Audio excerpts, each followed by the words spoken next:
today we have Ava Koxxx, who happens to be one of my really, really good friends.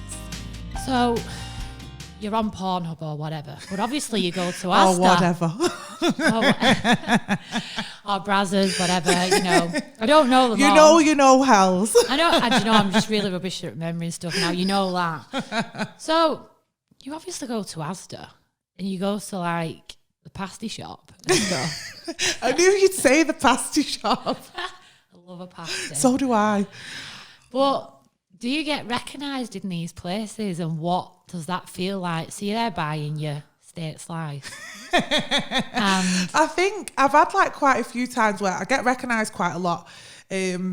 Once I was in a club quite recently, and a couple was like sort of stood around me, and the woman was like looking at me, and I was thinking, oh God, what's going on here? And she's come up to me and she's my husband's watching you. Thinking, oh shit, I'm in for it here.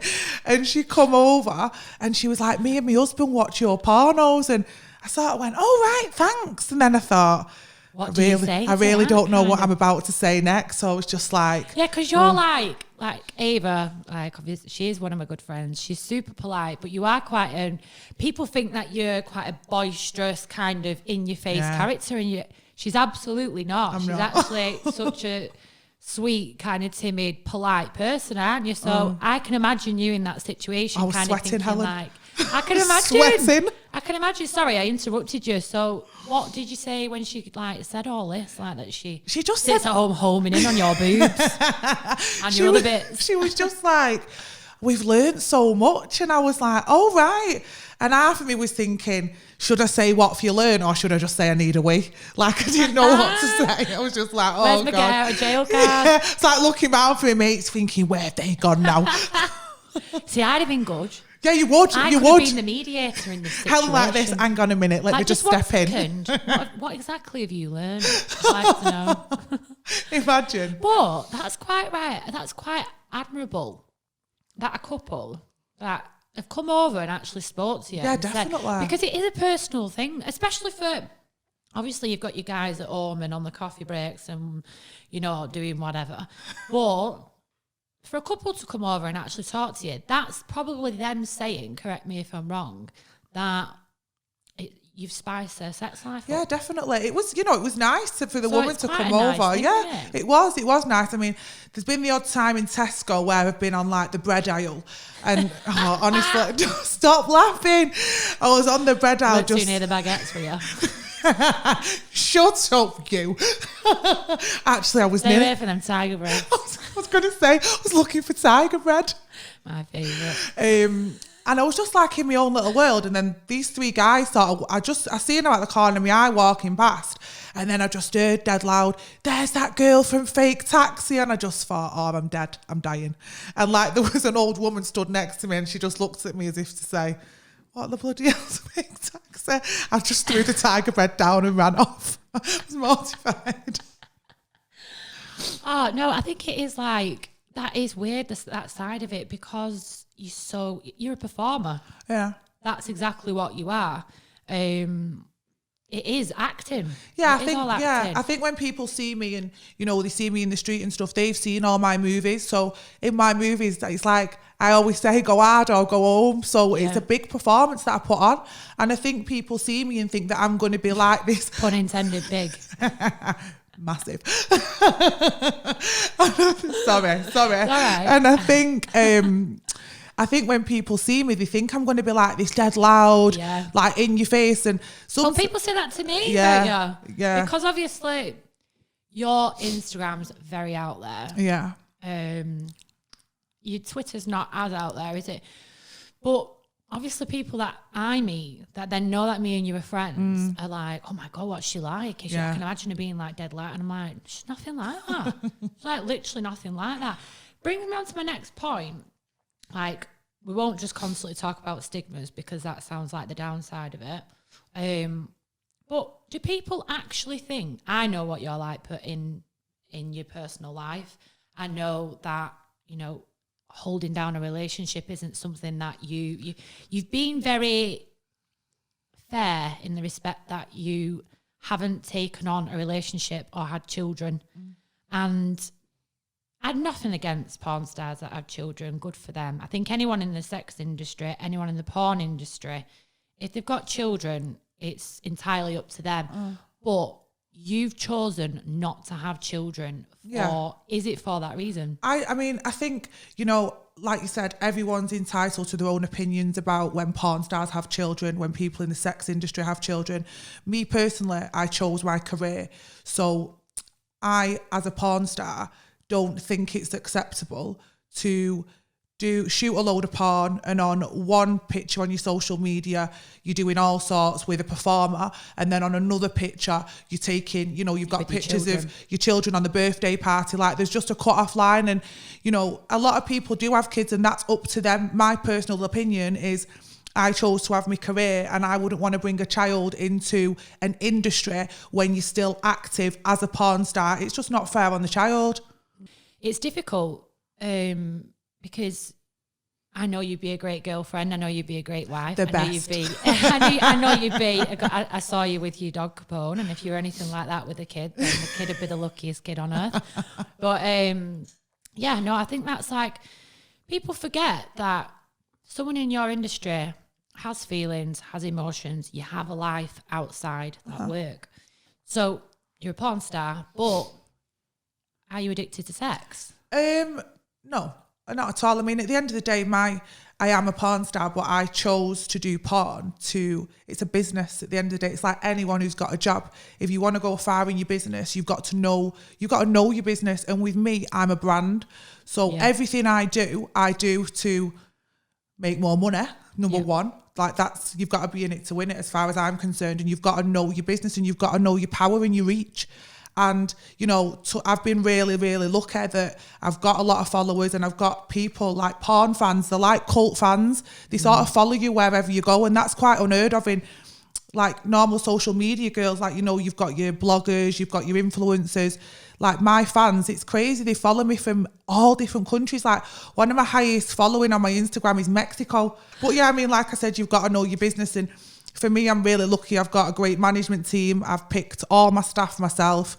They're all 100. You have got a team though, haven't you? Yeah, of course, yeah. I know it's not a case of you just pack a bag and go and do a scene. It's not. I mean, when you're planning on doing a scene, like, I see how much planning goes into that, and you literally, going back to like what she's kind of like out of work, you kind of box yourself off from life, don't you? Yeah, I have to. You kind of sit at home, kind of reflecting. You do a lot of meditating, don't you? Yeah. Do you think a lot of kind of your strength comes from meditating and stuff? I find it really relaxes me, and like the stuff that I do now, it's so intense. Like, people just think, you do a porn scene and you're just going to do a scene and that's it. Like, I organise my own scenes. So when you work for a company, they'll call you, you'll go and do your scene, and then you'll come home.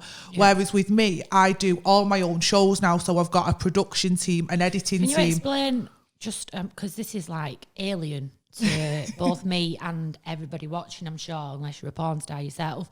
Unless your mate's a porn star. Oh, yeah. But who is on your team? What kind of production team is it? Who do you have working for the Ava Koxxx brand? So I have my own videographer. I have 2 editors. I have a photographer. I have a receptionist. I have a PA.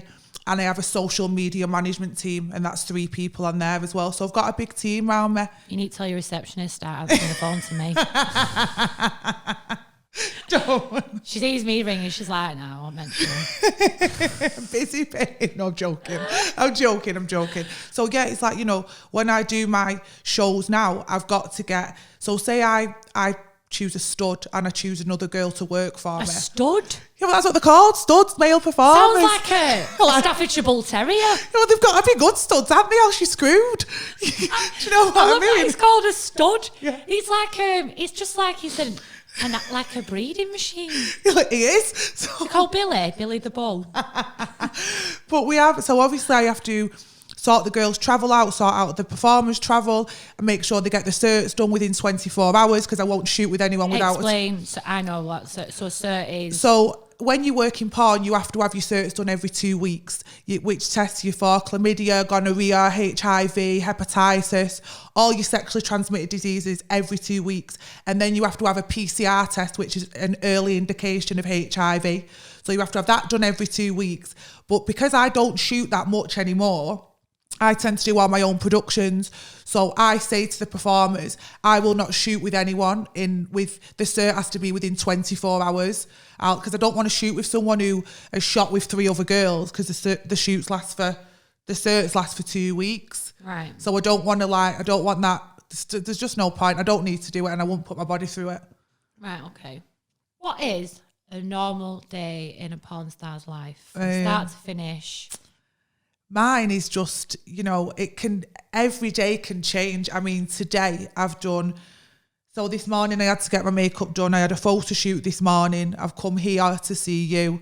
Thanks. I know, obviously. Then I'm going to go home. I'll go through my emails. I've got a shoot tomorrow. Shoot. So come on, what's the shoot? It's a boy girl. A boy girl shoot. So boy girl. 2 girls and a guy. I don't know why I struggled with the concept. I don't know why you struggled. I was like, boy girl.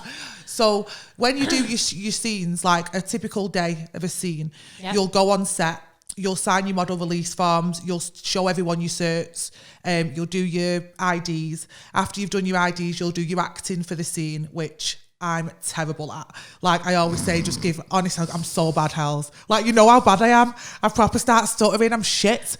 So, and then after that, you've got to do your sex stills. Do you ever look at the scenes and think, are you taking the piss? Yeah, but once they put sorry.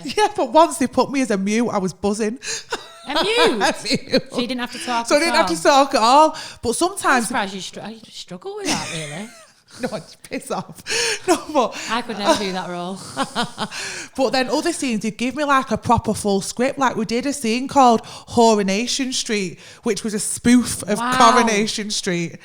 And that was for Brazzers, which is the biggest... You call Rita Randy Rita. I don't even know what I was called. But Kinky Ken. Imagine. And they give me this proper big script, and I thought, and it took so long for me to do it, but I did it in the end. So you've got to do obviously your script, then you've got to do your sex stills, which before you do anything else. So the guy has to get obviously hard to do the sex stills, and then after the sex stills, you have to do soft, which is your soft film, which is no penetration, and then you do your hardcore film, which is full penetration. So it's a busy day, it's long, like the easiest bit, stop laughing. Say you again. The easiest bit is the end of it. Like the easiest bit is like the sex at the end. The hardest bit is the stills and just all the messing around. It's just long, but yeah, it's worth it. And because I don't shoot a lot, I know that I suppose it's come like, it's like driving. I knew you was going to come out. I just see your face. It's like, what's the phrase now? Second nature. Like a duck to water, like just a duck's back. Yeah, it just. I mean, any more ducks involved? Trying to talk a bit more about them. But yeah, I mean, like I said, it's it's a long day, but it's worth it. And I know that when I shoot a scene, my scenes are going to go crazy because I don't shoot a lot, so I've always got people waiting. What's your biggest view? 37.9 million. Wow. Yeah, it's a lot. When I said millions of fans at the start, I thought, have I ever exaggerated that a bit? Turns out I've not. Yeah, it's crazy. It is crazy, but I think, when you do porn, I always say to girls who get into the industry, and obviously I've got my own stuff now that I do, and if you want to do porn, never try and hide away from it. You have to know that. You can't. How are you going to hide away from that? Yeah, but you get girls who go, oh yeah, I'll do it, but it'll only be on this site. I'll only be on that site. No, if you do porn, it's going everywhere. So you have to be 100% in it, or if you're not, it's going to ruin you. And I think, I've seen a lot of girls who it's has all ruined. Or nothing. It's certainly not an industry where you can dip your toe in. Oh, here she goes. Sorry, pardon me. Cool. So there's just like loads and like ins and outs of everything.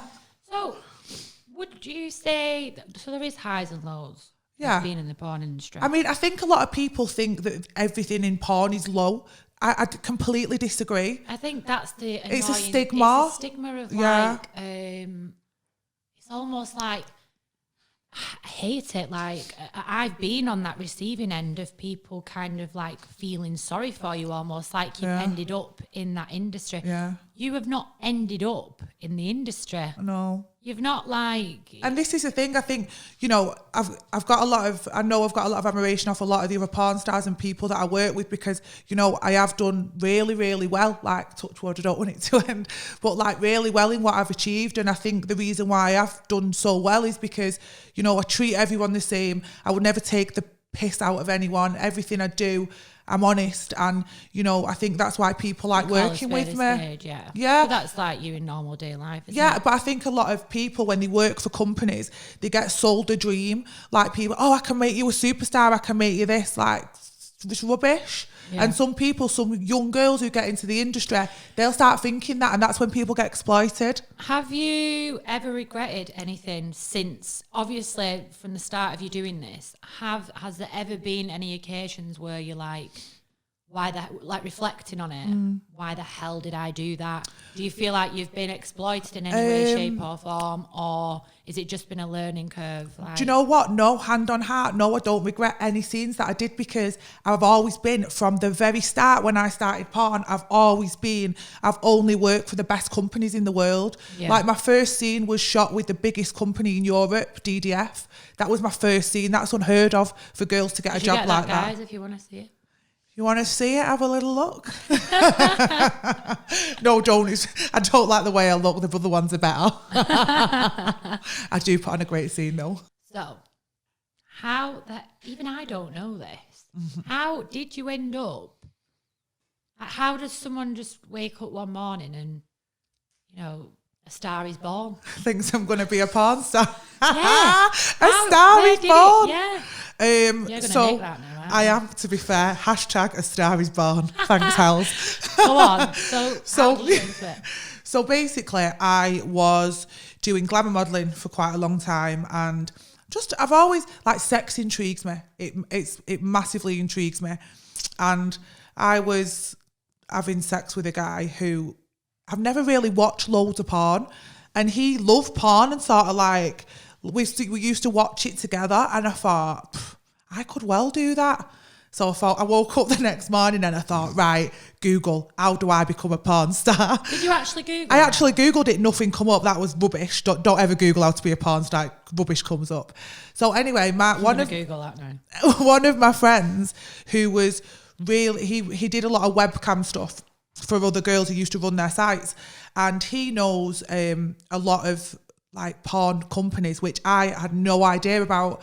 And he said, I tell you what we'll do, we'll set up a Twitter, we'll put a picture of you on and see what comes from it. So I didn't know nothing about Twitter, nothing about social media at the time.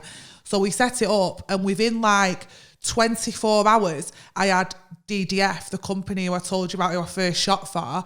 They messaged me and said, do you want to fly over to Budapest? So I flew over to Budapest I remember you going there. Yeah, I flew over 12 hours later, no certs, turned up on set with condoms, not a clue what was going on. They had to take me to the clinic, get my test done. And then I did my first scene, and I'll never forget the guy who owned the company. It's called Dennis DeFranco. He came in and he said, Ava, how long have you been filming for? And I said, this is my first scene. He said, baby, you are going to be a star. And that was it. Wow. That was it. And then from there I was really lucky. I got sent to LA for Brazzers. I worked for them in LA, and then I worked for Digital Playground, which are like the biggest and the best company in the world. So for someone who's just got into porn, that's unheard of, especially an English girl, to be taken to America and be able to shoot with these people. It is competitive, isn't it? Yeah, it is. But to be honest, I mean, I'm a niche. Like, you either like me or you don't. I'm not your typical 5'7" blonde, big tits. I'm 6'2". Like, people, if they like tall girls, you've got them for life. If they don't, then it's a bit like Marmite. They either love you or they hate you. I'm laughing. Why are you laughing? Why are you laughing? I'm laughing because when you said 6'2", do you know what just sprung into my head? What? So me and Ava were in Marbella about 12 years ago. Yeah, it was, yeah. Oh, I know what you're going to say. And her head... when I nearly burnt my head. Her hair's set on fire. Yeah, because Helen didn't tell me that I was stood next to a burner near my head. Next to a burner. And I'm going, I'm dead hot. Her hair was on fire. It's not funny. Sorry. As soon as you said 6'2", I just seen your head go. It was awful. It was a bad day in my life, that. Go on, sorry. So it isn't that competitive because I've got a niche. You are different. Yeah. So I think, if that for me has been my selling point. If someone was to put like what they were after, so they go on to the Pornhub or whatever it is. Sorry, I keep saying Helen, what are you going to ask me now? No. So I've watched porn and like I type in whatever I want. I don't tend to put in the girl. I'll put in whatever it is that I want to see. Yeah. So what would you come under? MILF, I think. Is it MILF? Yeah. Which when I got nominated for an award for MILF of the Year, I was like, excuse me, there's got to be some mistake. I'm definitely not a MILF. Yeah, but I am. I'm classed as a MILF now. Wow. I don't. Really wound me up. That is just something I would never have put you Yeah, with. MILF, because you've got like your teens, then you've got your big women, then you've got MILFs, and then you've got, there's just loads of different ones, but I'm definitely a MILF now. Hey, so how long are you going to like carry on doing it for? Because you might be a GILF. I'd never be a GILF, babe. Would you never do it? No. Not unless it was for an obscene amount of money. There is a niche for it though. Yeah, there's a massive niche for it because tell you what, those old ones are dirty bastards. Sorry, can I not say that? But it's true. Like there's a niche. With porn and with sex, it's so different because when you see guys with girls who've got girlfriends and the girlfriends are small, 5 foot, blah blah, they tend to watch things that are so different to what they've got at home. Yeah. So there's always sex sells, sex will always sell, and there's something for everyone. People are into the unknown. Yeah, there's something for everyone in sex. So someone starting out in the porn industry, what advice would you give? I'd say you've just got to be very aware of sharks because there's a lot of sharks in the porn industry. Stop laughing. There is, Helen. There is. Like, you'll have directors and producers who'll try and sell you a dream. And these girls are young and impressionable, they're not going to be a massive star in the next 6 months. It's not going to happen. So they will say to you, girls, you shoot a scene, you do a double anal, this and that.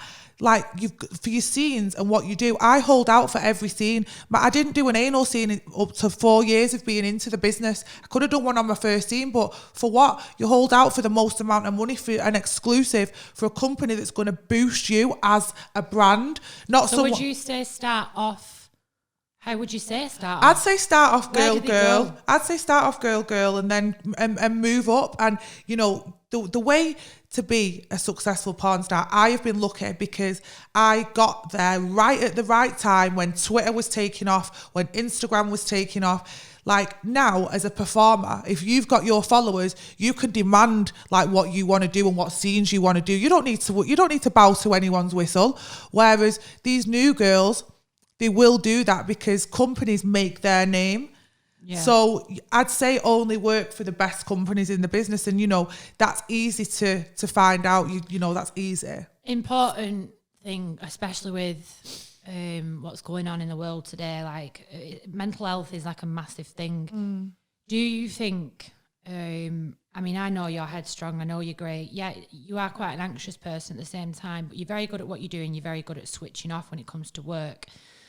There's plenty of people out there that I think see this glam side of porn. And let's face it, they're probably, there's a handful of people who are... The list's not going all the way to the top. No, it's not. It's not. And I think, a lot of people... Which could be dangerous. Yeah, a lot of people, do suffer in this industry. I mean, like I said before, I have been really lucky in the sense of I've always, from the day I started porn, I've had a goal and I've known what I've wanted to do. Yeah. I've not stayed off on a different track, or if someone says I'll give you this money for that, do it. I wouldn't just do it. Like, you've got to think, as a porn star, that's all over the internet for the rest of your life. Yeah. So a girl coming into the industry, they get given a chance. What happens if they kind of, if someone starts saying, well, you need to do this, that and the other? Like, give us some examples. I think, I knew a girl who started the industry, really pretty girl, quite shy. I think from a producer's point of view, they could see that she could be, what's the word, impressionable. And this producer said to her, you do this scene. And when I say scenes, like, this is extreme. This is like hardcore. This is more than hardcore. This is extreme stuff. Wow. And she did the scene.